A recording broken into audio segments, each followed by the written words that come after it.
நண்பர்கள் அனைவருக்கும் வணக்கம். நான் உங்க அஸ்ட்ராலஜர் சிவலிங்கம் பேசுறேன். நாம இந்த ஜென்மத்தில் பிறந்திருப்பது பாவங்களை அனுபவிக்கவா அல்லது புண்ணியங்களை அனுபவிக்கவா? நமது ஜாதகத்தை வைத்து இதை தெரிந்து கொள்வது எப்படி அப்படிங்கிறத பத்தி விரிவாக பார்க்க போகின்றோம். வாங்க வீடியோக்குள்ள போலாம். மனிதன் பிறப்பெடுப்பதே தன் வினைப்பயனை அனுபவித்து கழிப்பதற்காகத்தான். நாம் இந்த ஜென்மத்தை அனுபவிக்கக்கூடிய அனைத்துமே நம் முன் வினைப்பயனின் அடிப்படையிலேயே அமைகின்றது. இதை நம் முன்னோர்கள் பல இடங்கள்ல சுட்டிக்காட்டி உள்ளனர். இணைப்பகை உற்றாரும் உய்வர் வினைப்பகை வீயாது பின் சென்று அடும் அப்படின்னு திருவள்ளுவர் சொல்லியிருக்கார். அதுக்கு என்ன அர்த்தம் பாத்தீங்கன்னா, எப்படிப்பட்ட பகைவரையிடத்திலும் தப்பித்துக் கொள்ளலாம், ஆனால் தீவினை பயன் என்ற பகை நாம் எங்கே போய் ஒளிந்தாலும் நம்மை விடாமல் பின்தொடரும் என்ற அர்த்தத்துல கூறியுள்ளார். முற்பகல் செய்யின் பிற்பகல் விளையும் என்று ஔவையார் கூற்றாக உள்ளது. என் செயலாவது யாதொன்றும் இல்லை இனி தேவை எல்லாம் உன் செயல் என்று உணரப் பெற்றேன். இந்த ஊனெடுத்த பின் யான் செய்த தீவினைகள் யாதொன்றும் இல்லை முன் செய்த தீவினையோ இங்கனம் வந்து மூண்டதுவே அப்படின்னு பட்டினத்தடிகள் பாடியுள்ளார். ஊழ்வினை உறுத்து வந்து ஊட்டும் என்று சிலப்பதிகாரத்தில் இளங்கோவடிகள் கூறியுள்ளார். இதெல்லாம் எதுக்கு இந்த இடத்துல சொல்லிக்கிட்டே வர்றேன்னா, நிறைய பேர் கமெண்ட்ல போடும் பொழுது அப்ப முன் ஜென்மத்தின் அடிப்படையில நம்ம இந்த ஜென்மத்துல கஷ்டப்பட்டு இருந்தோம்னு சொன்னா, அப்ப சந்தோஷத்தை அனுபவிக்கக்கூடியவர்கள், புண்ணியத்தை மட்டுமே சுகத்தை மட்டுமே அனுபவிக்கக்கூடியவர்கள் முன் ஜென்மத்துல என்ன செஞ்சுக்கிட்டு இருப்பாங்க அப்படின்னு ஒரு சில பேர் என்கிட்ட கமெண்ட்ல கேட்ட மாதிரி எனக்கு ஞாபகம், படிச்ச மாதிரி ஞாபகம். அதற்கான விரிவுரையாகத்தான் இதை சொல்லிக்கிட்டு அதுக்கு அடுத்தாப்புல ஜாதகத்தை நோக்கி நாம போக போகின்றோம். ஆக எந்த ஒரு மனிதனுமே தான் முன்ஜென்ம வினைகளின் அடிப்படையில தான் இன்ப துன்பங்களை அனுபவிக்கிறான் என்பது உறுதி. அதை நம்ம முன்னோர்கள் பல இடங்கள்ல பறைசாற்றி உள்ளனர். நம் கர்ம வினைகளுக்கு ஏற்பவே நம் ஜனனம் நிகழ்கிறது. இந்த ஜனனம் நிகழ்கின்ற நேரத்துல வான மண்டலத்தில் அமையக்கூடிய கோள்கள் ஒரு மனிதனின் கர்ம வினையை சுட்டிக்காட்டக்கூடிய வரைபடமாக அமைகிறது. அதையே நாம் நமது ஜாதகம் என்று அழைக்கின்றோம். ஒரு ஜாதகத்துல நாம் சென்ற ஜென்மத்தில் செய்த பாவ புண்ணியத்தை காட்டக்கூடிய பாவங்கள் என்னன்னு பாத்தீங்கன்னா, 1, 5, 9ஆம் பாவங்கள் என்று அழைக்கப்படக்கூடிய திரிகோண ஸ்தானங்கள் நாம் செய்த புண்ணியத்தையும், நாம் செய்த பாவங்களை நமது 6, 8, 12ஆம் வீடுகளின் வழியே நாம் தெரிந்து கொள்ளலாம். எந்த ஜாதகத்திலுமே 5ஆம் இடமும் 9ஆம் இடமும் கெடக்கூடாது. கெட்டு விட்டது எனில் மிகவும் துன்பமான வாழ்க்கை, அதாவது நிறைவற்ற வாழ்க்கையை வாழ போகின்றோம் என்று அர்த்தமாகும். இதையத்தான் நாம அனுபோக தோஷம் என்று அழைக்கின்றோம். ஏற்கனவே அனுபோக தோஷம் எவ்வாறு ஏற்படும் அப்படிங்கிறத பத்தி தனியாக ஒரு வீடியோ போட்டிருக்கணும். 5ஆம் வீட்டுல சுபகிரகங்கள் அமைந்து 5ஆம் அதிபதி ஆட்சி உச்சம் பெறுவது மிகவும் நல்லது. அப்படி இல்லைன்னா 5ஆம் அதிபதி 1, 2, 5, 7, 9, 11 ஆகிய வீடுகளில் பலமுடன் அமர்வது நல்லது. பூர்வ புண்ணிய ஸ்தானம் என்று அழைக்கப்படக்கூடிய 5ஆம் இடமே நமது புத்திரர்களை குறிக்கக்கூடிய ஸ்தானமாகும். ஆக 5ஆம் இடத்தின் வழியாகவே நமக்கு புத்திரர்கள் பிறந்து அவர்கள் மூலமாக சந்தோஷத்தை அனுபவிக்க போறோமா, கஷ்டத்தை அனுபவிக்க போறோமாங்கிறதையும் நம்ம 5ஆம் இடத்தின் வழியாக தான் தெரிந்து கொள்கிறோம். 5ஆம் இடத்துமே உங்களுக்கு அதிர்ஷ்டங்கள், மந்திர ஜபம், நல்லெண்ணங்களை குறிக்கக்கூடிய வீடாகும். அதுக்கு அடுத்தாப்புல 9ஆம் இடம் என்று எடுக்கும் பொழுது பாக்கியம், தந்தை, பட்டம், பதவி, குரு அனுகிரகம், தெய்வ அனுகிரகத்தை குறிக்கக்கூடிய வீடாகும். நாம விஜய் அவர்களுடைய ஜாதகத்தை பார்க்கும் பொழுது 9ஆம் இடத்துல இருக்கக்கூடிய சுக்கிரன் எவ்வாறெல்லாம் யோகத்தை ஜாதகருக்கு தருகின்றார் அப்படிங்கிறத பத்தி விரிவாக பார்த்தோம். ஆக 5ஆம் இடமும் 9ஆம் இடமும் மிக மிக முக்கியமான இடங்களாகும். எந்த மனிதனுக்கும் சரியான குருவோ அல்லது வழிகாட்டியோ சரியான நேரத்தில் அமைந்து விட்டால் யோகமே அமையும்.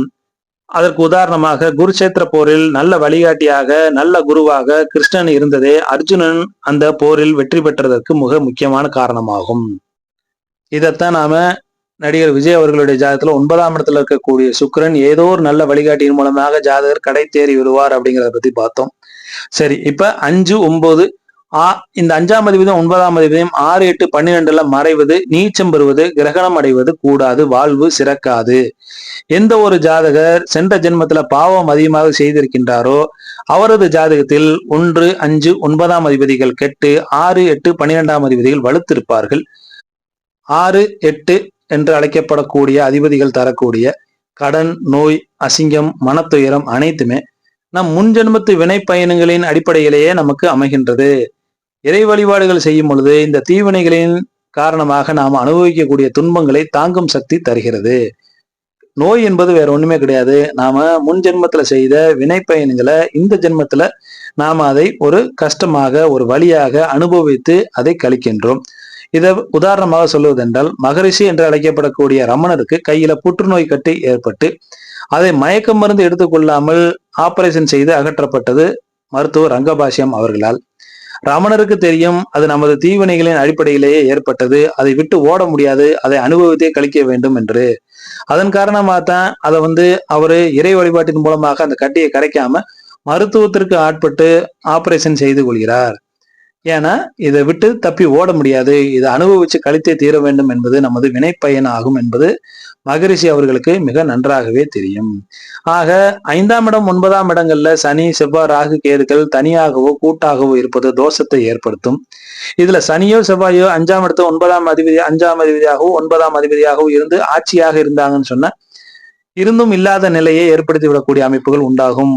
பசங்க இருந்தாலும் பசங்களால பிரயோஜனம் இல்லை, உபயோகம் இல்லாத பிள்ளைகளை இப்ப தரக்கூடிய அமைப்பு. எவ்வளவுதான் சொத்து பத்து இருந்தாலும் 9ஆம் இடத்துல சனியை செவ்வாயா இருக்கும் பொழுது எவ்வளவுதான் சொத்து பத்து இருந்தாலும் அது முழுமையாக அனுபவிக்க முடியாத தோஷங்கள். 9ஆம் இடத்துல சனி ஆட்சி நிலையில இருக்கும் பொழுது தந்தையால பிரயோஜனம் இல்லாத நிலை என்ற நிலையில பலவிதமான பலன்களை தந்துவிடும்.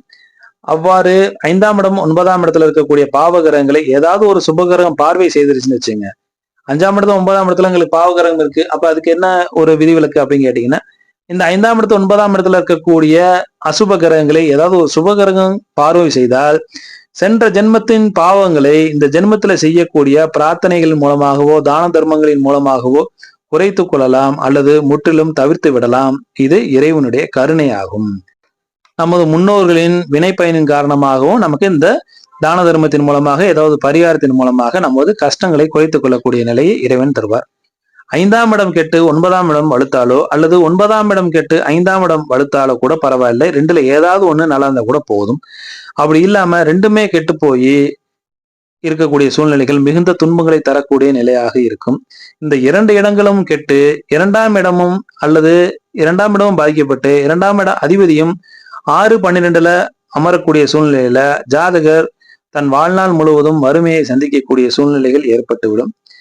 ஆக எந்த ஒரு ஜாதகமாக இருந்தாலும் 5-9ஆம் இடங்கள் லக்னம் 1-5-9ஆம் இடம் வலுத்திருக்கக்கூடிய ஜாதகங்கள் புண்ணியத்தை அனுபவிக்க பிறந்தவை என்பது உறுதியாக நிர்ணயிக்கப்படுகிறது. ஆக நாம இனி அடுத்தடுத்து நிறைய பிரபலங்களுடைய ஜாதகத்தை பார்த்துக்கிட்டே வரப்போறோம். எல்லா பிரபலங்களின் ஜாதகத்திலையுமே இந்த 1-5-9ஆம் இடங்கள் மிகச்சிறப்பான நிலையில் இருக்கும். ஆக இவங்களுக்கெல்லாம் அஷ்டமச்சனி ஜென்மச்சனி வந்தாலும் கூட பெரிய அளவுல பாதிப்புகள் இருக்காது. ஏன்னா இவங்கெல்லாம் புண்ணியத்தை செய்துவிட்டு சுகங்களை அனுபவிக்க பிறந்த புண்ணிய ஆத்மாக்கள் ஆவார்கள்.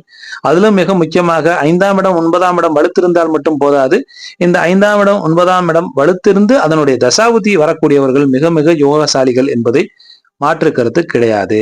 சரி நண்பர்களே, இன்றைக்கு தமிழ் புத்தாண்டு அன்னைக்கு நாம ஒரு மிகச்சிறந்த பதிவை பற்றி பார்த்தோம். இந்த பதிவு உங்களுக்கு ஒரு புதுவிதமான தகவலை தந்திருக்கும் நம்புறேன். இந்த பதிவு யாருக்கெல்லாம் விருப்பப்பட்டு கேட்பார்களோ அவர்களுக்கு ஃபார்வேர்டு பண்ணுங்க, அவங்களும் இந்த விஷயத்தை பார்த்து தெரிஞ்சுக்கிட்டும். மீண்டும் நல்லதொரு பதிவுல உங்களை சந்திக்கும் வரை விடைபெறுகிறேன். நன்றி, வணக்கம்.